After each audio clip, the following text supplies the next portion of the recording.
Bismillah. Assalamualaikum warahmatullahi wabarakatuh. Innal hamdalillah nahmaduhu wa nasta'inuhu wa nastaghfiruh wa na'udzu billahi min syururi anfusina wa min sayyiati a'malina. Man yahdihillahu fala mudhillalah wa man yudlil fala hadiyalah. Asyhadu an la ilaha illallah wahdahu la syarikalah wa asyhadu anna Muhammadan abduhu wa rasuluh sallallahu alaihi wa ala alihi wa ashabihi wa man tabi'ahum bi ihsanin illa yaumiddin wa salama tasliman katsira wa ba'd. Pemirsa Akhyar TV dimanapun berada, kita akan kembali melanjutkan kajian bedah buku agar ilmu menjadi berkah. Dan pada pertemuan saat ini kita akan membahas masih bab pertama, dan kita akan masuk kepada poin B tentang sebab-sebab ilmu menjadi berkah.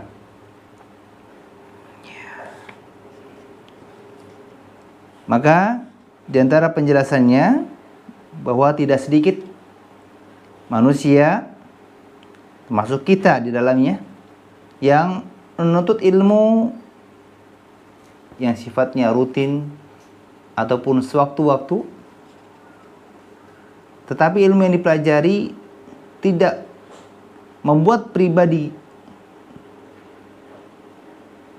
menjadi lebih baik,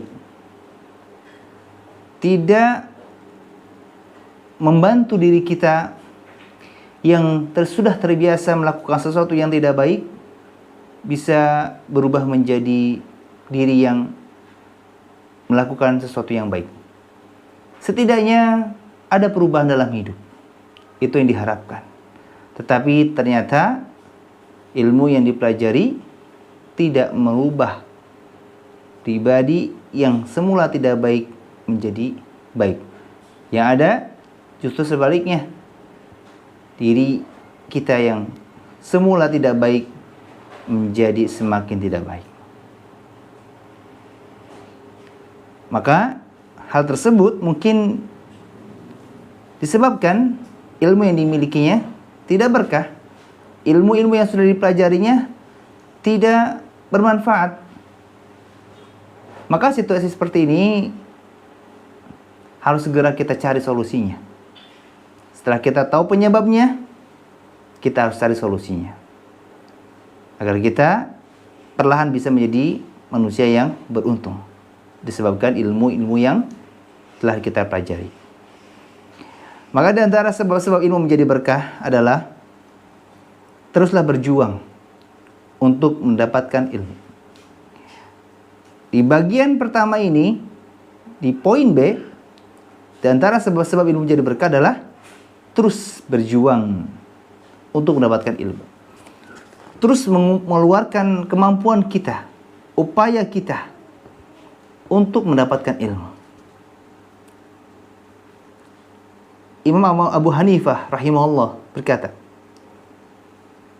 kisah-kisah keteladanan para ulama dan duduk di majelis mereka lebih aku sukai daripada kebanyakan membahas masalah-masalah fikih.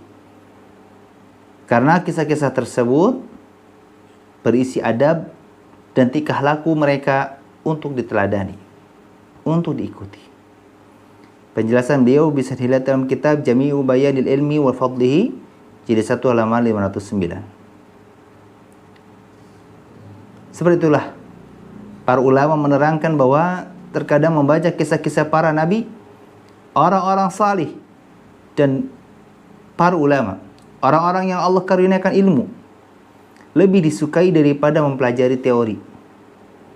Karena mereka, yakni para nabi, orang-orang salih, para ulama, adalah praktik nyata dari teori yang telah dipelajari.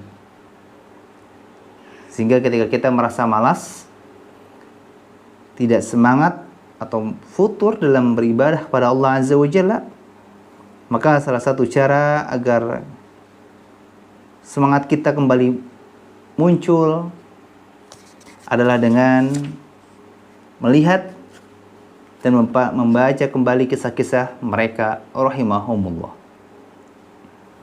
Karena dengan cara tersebut insya Allah bisa menjadi obat yang sangat tepat untuk membangkitkan kembali semangat yang mulai hilang.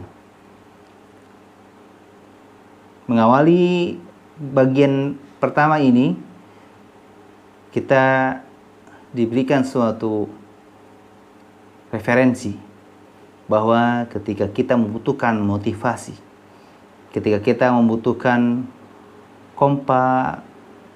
motivasi untuk menambah atau mengganti semangat kita yang sudah layu, yang sudah turun, dengan semangat yang baru untuk beribadah kepada Allah. Sebelum itu kita pun harus semangat untuk menuntut ilmu sebagai bekal untuk kita beribadah kepada Allah, adalah dengan kita mempelajari kisah-kisah orang salih, di antaranya para nabi dan orang-orang setelahnya yang mengikuti mereka, dan para ulama, orang-orang yang Allah berikan ilmu.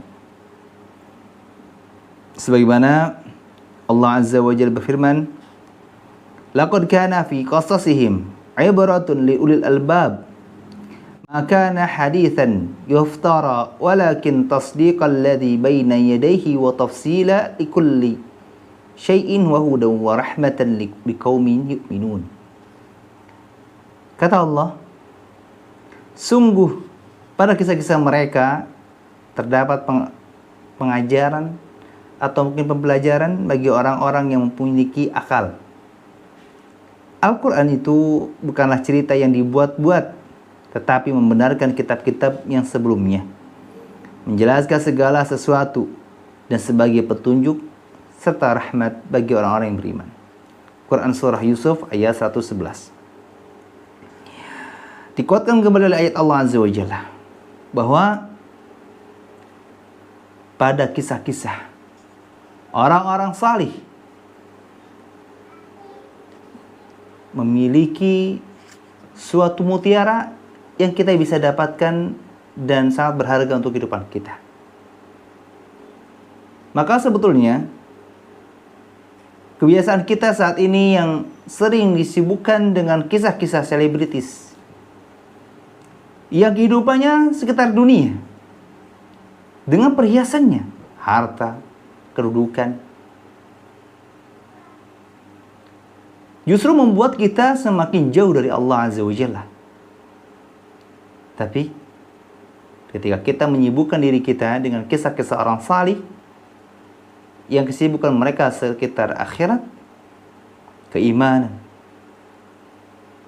yang meliputi semua lini kehidupan dalam beribadah kepada Allah, membuat kita semakin dekat pada Allah Azza wa Jalla. Sehingga ketika kita mengikuti kisah-kisah selebritis, yang ada kerugian demi kerugian yang kita akan dapatkan secara perlahan. Tapi kalau kita mengikuti kisah-kisah orang-orang salih, maka keuntungan demi keuntungan yang akan kita dapatkan. Para ulama salaf sangat dikenal dengan semangat dan kesungguhannya dalam menuntut ilmu. Di antara ciri khas para ulama salaf, orang-orang yang berilmu di zaman dahulu, di antara ciri khasnya adalah dikenal dengan semangat mereka untuk menuntut ilmu.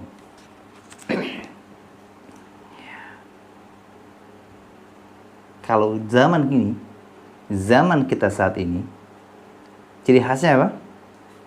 Dikenalnya dengan dunia game, di dunia online.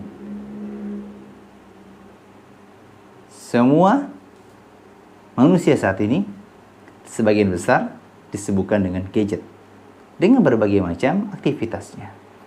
Ada yang disibukkan dengan hal yang bermanfaat, ada juga yang disibukkan dengan yang tidak bermanfaat. Semoga Allah Azza wa Jalla tidak memasukkan kita ke dalam kelompok orang-orang yang disibukkan dengan sesuatu yang tidak bermanfaat.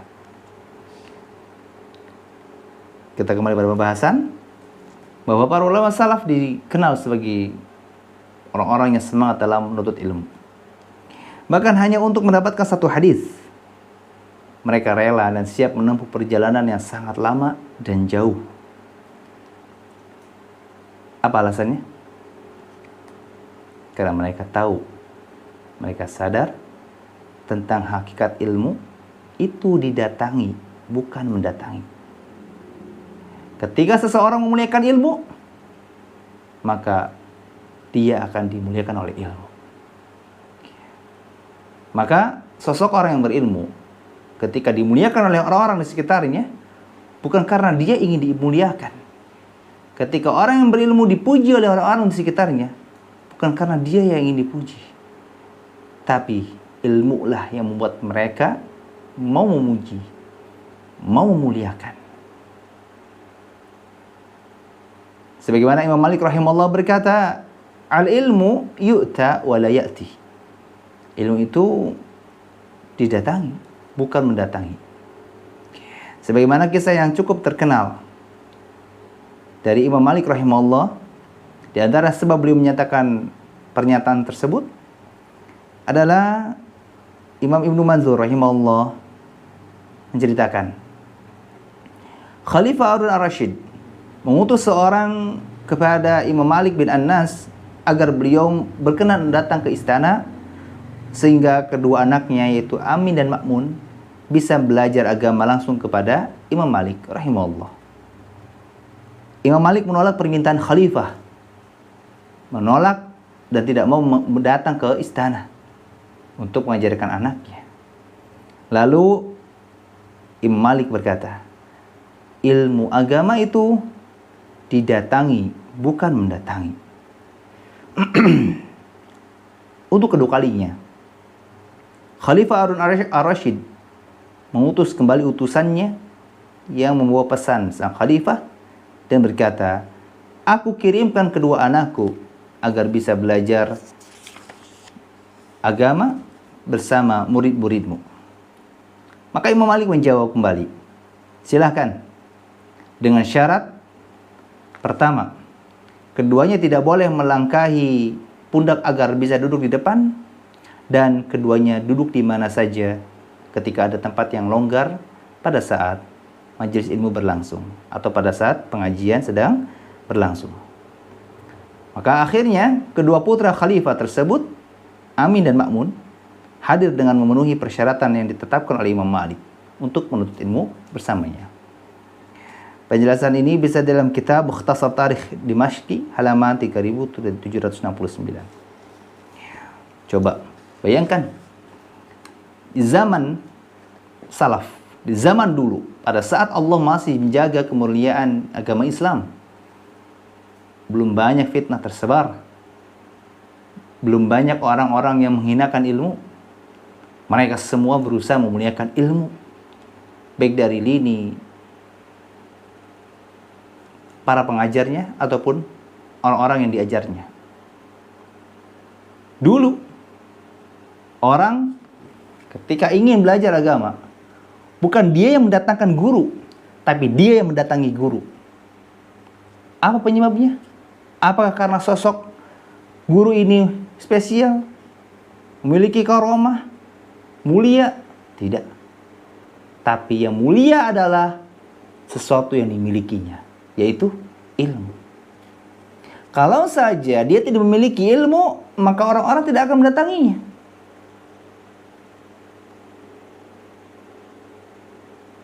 Apa yang membuat barang itu mahal? Kualitasnya, bukan bentuknya. Kalau kualitasnya itu hilang, meskipun bentuknya bagus, akan murah. Buktinya apa? Barang-barang KW, bentuknya bagus, mirip dengan yang aslinya, yang original, tapi yang KW harganya lebih murah. Kenapa? Karena kualitasnya tidak ada. Justru yang original, meskipun bentuknya biasa-biasa saja, tapi dia memiliki kualitas, maka orang-orang akan berebut membelinya, meskipun harganya mahal.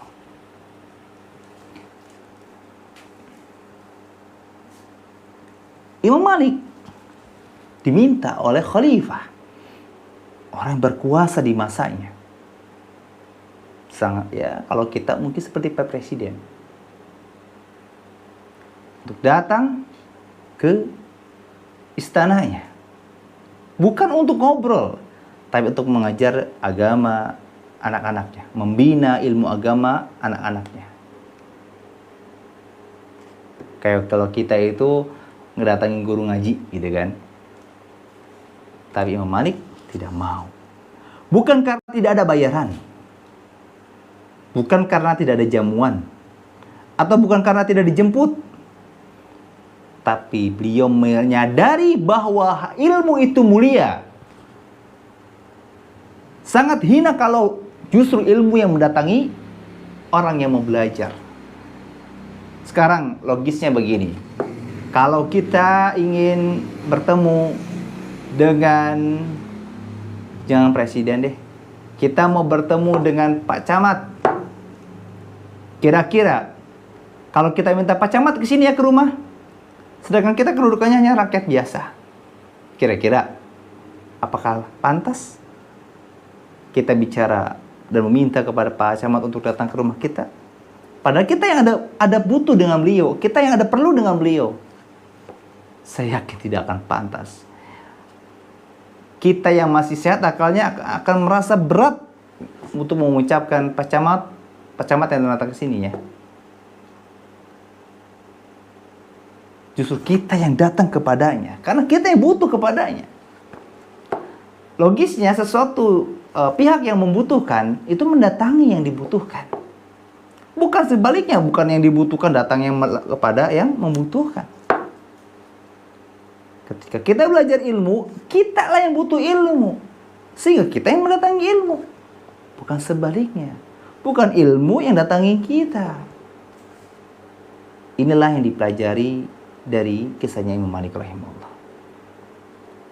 Sehingga sangat pantas jika saat ini, di zaman kita saat ini, ilmu itu terkadang tidak berharga.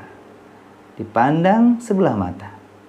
Seolah-olah belajar ilmu agama itu harusnya gratis. Jangan berbayar. Ilmu agama itu cukup dipelajari ketika SD ataupun MD. Seolah-olah ilmu agama itu hanya sekitar sholat, mengaji. Mungkin bisa berdoa. Tidak perlu mengetahui hal lainnya.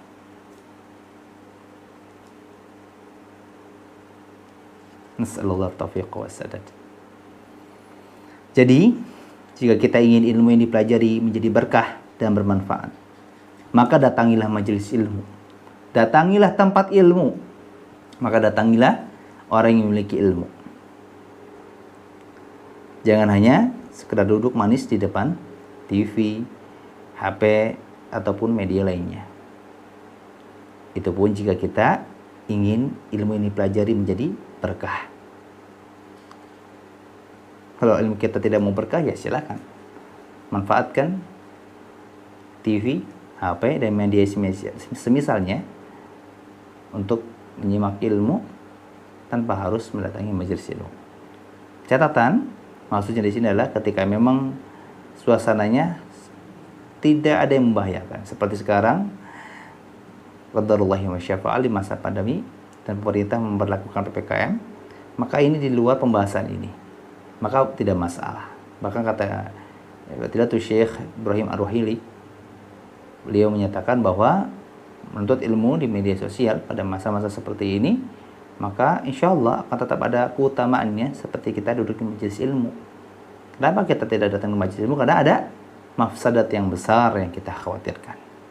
Jadi kalau keadaannya normal, tidak ada bahaya yang bisa kemungkinan kita dapatkan, maka hadir ke majelis ilmu lebih diutamakan. Kemudian selanjutnya,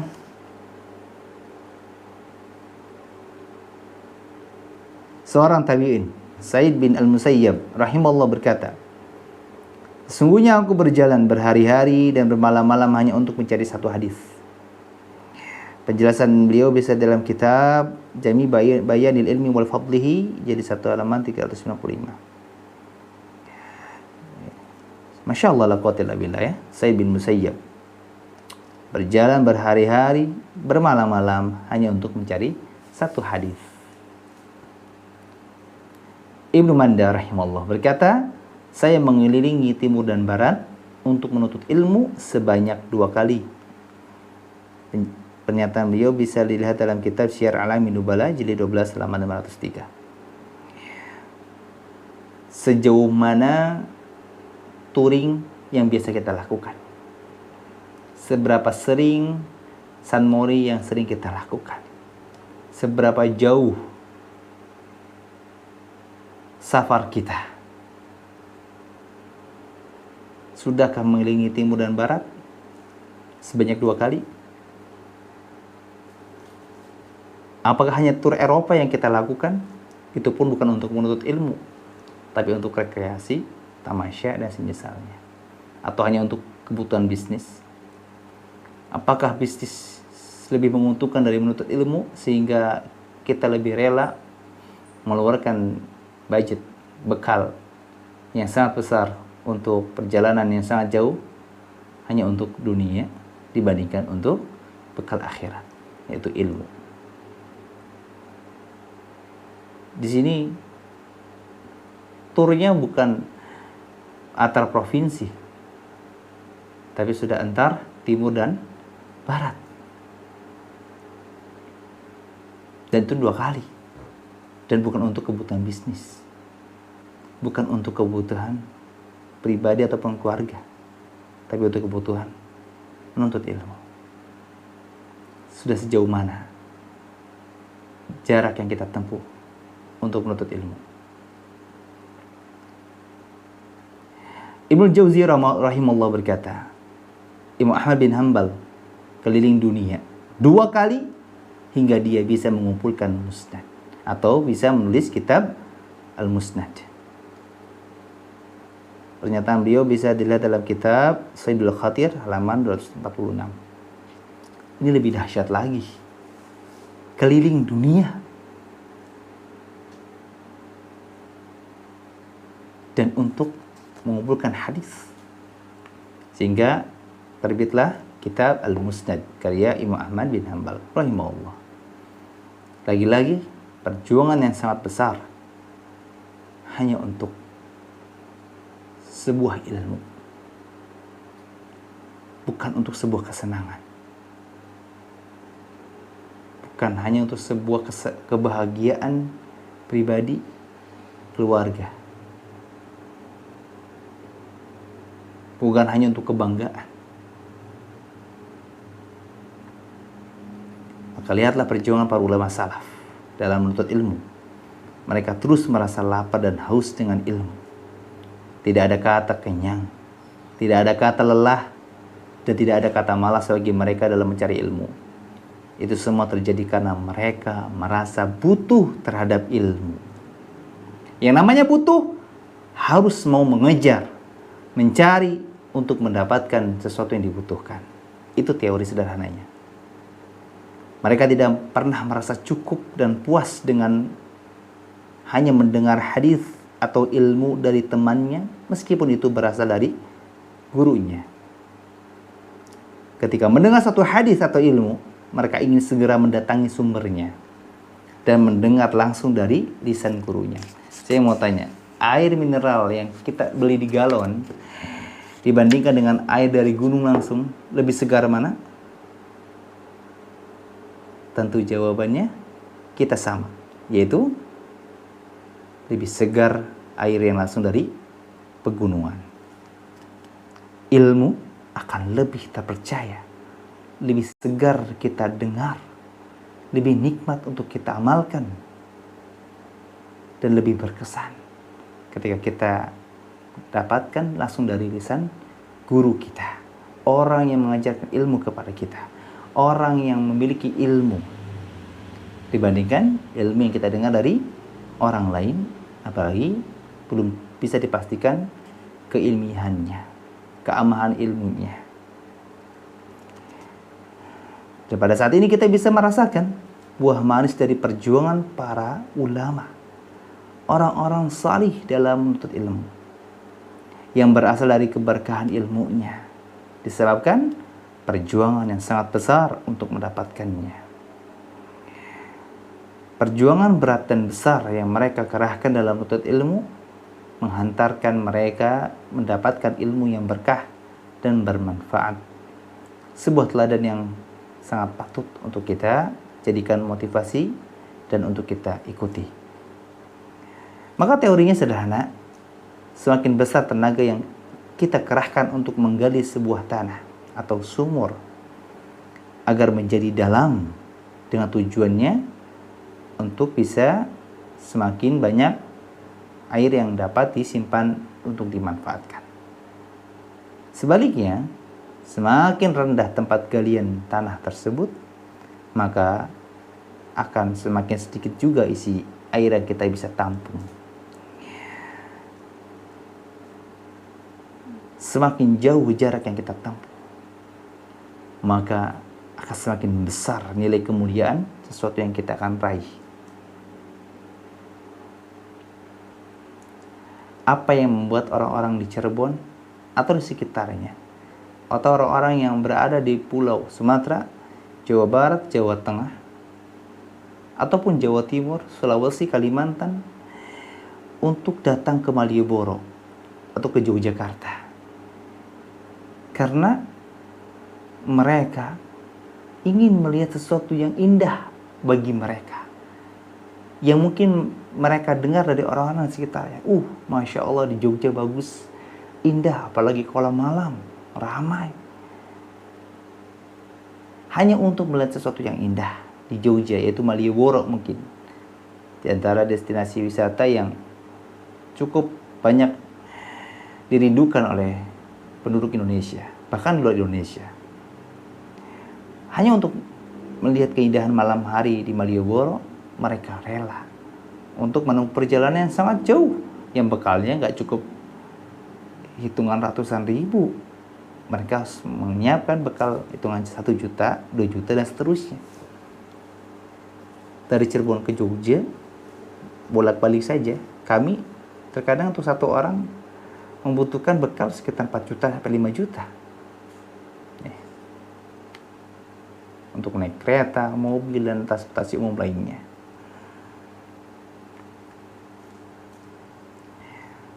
Apalagi ini untuk mendapatkan ilmu. Semakin dalam yang kita gali, semakin banyak isi yang kita bisa tampung. Kisah-kisah dan perjuangan mereka dalam menuntut ilmu bisa kita terapkan pada zaman ini, yaitu dengan cara langsung mendatangi majelis ilmu guru kita, atau mendatangi tempat pengajian. Tentu di antara orang-orang yang layak untuk kita ambil ilmunya adalah orang-orang yang amanah ilmu, yang mereka tidak berani berkhianat atas Nabi Sallallahu Alaihi Wasallam. Mereka tidak berani membawakan hadis-hadis yang tidak sahih. Yang mereka sampaikan hanya qala Allah wa qala Rasul, dan memahami keduanya dengan pemahaman para sahabat Nabi radhiyallahu anhum. Meskipun saat ini sudah tersedia banyak sarana dan fasilitas belajar yang telah Allah mudahkan untuk kita gunakan, mendengar penjelasan ilmu dari seorang guru, baik itu berupa radio, televisi, rekaman suara, cuplikan video kajian, live streaming, buku-buku ilmiah, ataupun sarana lainnya. Maka kita jangan pernah merasa puas dan cukup dengan semua fasilitas tersebut. Karena selama kita mampu dan tidak ada udzur syar'i, seperti sakit ataupun keadaan-keadaan yang semisalnya, maka bersegeralah menghadiri majelis ilmu guru kita secara langsung. Maksud kata dari guru ini bukan berarti orang yang kita kenal saja. Kalau kita mengetahui ada seorang yang berilmu, seorang ustadz, ataupun mungkin seorang kiai, yang keduanya memiliki ilmu yang berdasarkan Al-Quran dan As-Sunnah, maka kita datangi meskipun kita tidak mengenalnya. Jika kita ragu, kita bisa konsultasikan kepada orang-orang sekitar kita atau guru-guru yang kita kenal untuk memastikan bahwa apakah orang tersebut layak untuk kita ambil ilmunya ataukah tidak. Karena nanti juga ada pembahasan tentang tidak semua orang yang diakui keilmuannya bisa kita ambil ilmunya. Di samping itu banyak keutamaan yang akan Allah berikan kepada para penuntut ilmu yang berkumpul di majelis ilmu. Ada tujuan utama dari itu semua, yaitu kita bisa mendengar langsung penjelasan ilmu dari lisan guru kita. Di antara anjuran kenapa kita harus mendatangi majelis ilmu, bukan hanya untuk kita bisa mendapatkan ilmu langsung dari guru kita. Kita bisa mendapatkan ilmu langsung dari lisan kita, lisan guru kita, tapi untuk kita juga bisa mendapatkan berbagai keutamaan yang sangat banyak yang akan Allah berikan kepada orang-orang yang berkumpul di majelis ilmu. Di antaranya akan dituruni rahmat, diberikan rahmat oleh Allah Azza wa Jalla, dan dilingkupi dengan sayap para malaikat. Maka silakan kita bisa merasakan bedanya ilmu yang kita berusaha dapat dengan pencarinya dengan ilmu yang cuma kita dapatkan dari sarana-sarana yang ada di sekitar kita. Coba ilustrasinya begini. Ketika kita mendapatkan uang dengan keringat yang sangat banyak, kita bekerja dengan berbagai profesi kita. Misalkan contoh, kita bekerja sebagai kuli bangunan, atau yang semisalnya seperti para petani yang pekerjaannya tidak ringan, sangat berat. Contoh seorang kuli bangunan, dia butuh waktu sekitar 8 hingga 9 jam bekerja dengan lelah yang sangat luar biasa, belum ketika dalam keadaan panas matahari menyengat di tengah hari, di siang hari, baru mereka mendapatkan upah berkisar 50, 80 hingga 100 ribu rupiah. Para petani yang harus rela panas-panasan di tengah sawah, tidak ada naungan, tidak ada pohonan kecuali ketika mereka istirahat neduh ya. Dan mereka tidak langsung bisa menikmati dengan hitungan jam. Mereka harus menunggu beberapa bulan, 3 bulan dalam menanam. Kemudian mereka harus menjemur. Kalau mungkin tanahnya cukup banyak, mungkin harus sekitar 2 sampai 3 pekan untuk menjemurnya. Kemudian masuk ke dalam gudang. Dan itu pun tidak langsung bisa dipetik buahnya, tidak bisa langsung dirasakan hasilnya. Karena penjualan padi pada saat panen itu sangat murah untuk harga per kilonya. Maka mereka harus menunggu ketika sudah tidak musim panen baru dijual dengan harga yang cukup tinggi. Tapi semua lelah letih itu, kesusah payahan yang dirasakan akan hilang disebabkan sudah mendapatkan sesuatu yang diharapkan, yaitu hasil dari panennya. Padinya bisa dimakan, bisa dibagikan, bisa dijual. Perjuangan para ulama yang sangat besar dalam menuntut ilmu, lelahnya tergantikan, kerugiannya terbayarkan dengan ilmu yang didapatkan. Yang manfaatnya bukan hanya untuk diri sendiri, tapi untuk orang-orang di sekitarnya. Dan bukan hanya untuk di dunia, tapi juga untuk di akhirat. Sehingga dampak dari ilmu ini yang sangat besar daripada dampak dari hasil panen. Tentu harusnya semangat yang kita kerahkan juga harus lebih semangat daripada semangat yang dikerahkan oleh para petani untuk mendapatkan hasil panen padinya.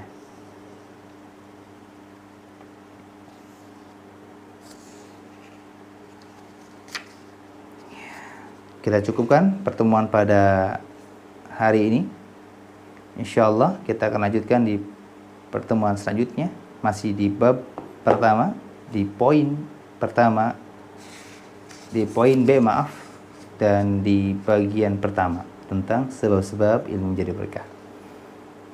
Segala yang benar datangnya dari Allah, segala yang salah mungkin datangnya dari diri saya, dan mohon dimaafkan. Kita tutup dengan doa kafaratul majlis. Subhanakallah wa bihamdika asyhadu an la ilaha illa anta astaghfiruka wa atubu ilaik. Assalamualaikum warahmatullahi wabarakatuh.